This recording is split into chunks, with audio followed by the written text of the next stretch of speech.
உன் வாழ்க்கையின் போராட்டங்கள், சோதனைகளை எப்படி, உன்னுடைய வாழ்க்கையின் போராட்டங்களை, சோதனைகளை அவர் எப்படி பார்ப்பாரா?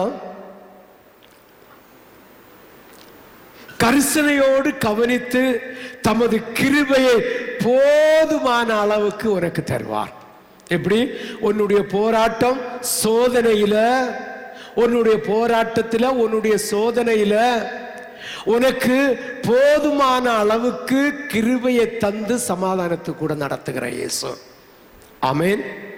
2 கொரிந்தியர் 12:9 ஒரு விஷயம் வாசிக்க கேட்போம். அதற்கு அவர் என் கிருபை உனக்கு போதும். பவுலை எடுத்துக்கொள்ளுங்கள். பவுல் சவுலாக இருந்தபோது ஆண்டவருக்கு பிரியமில்லாத அத்தனை துரோகத்தையும் செய்து ஆண்டவர் அவனை தரிசிக்கிறார். கண் குருடாகி விழுகிறது. அனினியா வருகிறான், ஜெபம் பண்ணுகிறான், கண் திறக்கப்படுது, சிதல் விழுந்து திறக்கப்படுகிறது.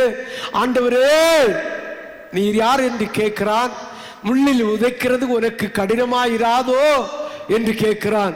அப்படிப்பட்ட ஆண்டவரை நான் இன்னும் பார்க்கவில்லை என்று சொல்லுகிறான். அப்போது நீ ஜெபம் பண்ணி கொண்டிரு, இந்த இடத்தில் ஒருவர் வருவான், ஒரு தீர்க்கதரிசி வருவான் என்று சொல்லி அவனுக்கு சமாதானத்தின் வார்த்தையை கொடுத்து அனினியாவுக்கு தரிசனத்தை கொடுத்து அனினியா வருகிறான்.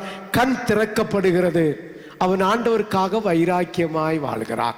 ஆண்டவர் சொன்ன வார்த்தைக்கு எல்லாம் கீழ்ப்படுகிறான். பரிசுத்த ஆவியானவர் அவனோடு இருந்து நடத்துகிறார். அப்போது அவனுக்கு துன்பம் வந்தது, உபத்திரம் வந்தது, வியாதி வந்தது. அவனுக்குள் ஒரு முள்ளு, வியாதி என்கிற முள்ளு இருந்தது. இது எல்லாம் இருந்த போது ஆண்டவர் அவன் 3 முறை மண்டாடுகிறான். இந்த முள்ளை என்னிடம் இருந்து மாற்றும், இந்த உபத்திரவத்தை என்னிடம் இருந்து மாற்றும் என்று. ஆண்டவர் மாற்றல்ல, அவர் சொன்னார் என் கிருபை உனக்கு போதும். அப்ப உன்னுடைய உபத்திரவத்துல, உன்னுடைய சோதனையில, உன்னுடைய கண்ணியில உனக்கு தேவையான கிருபைகளை தந்து நடத்துவார்.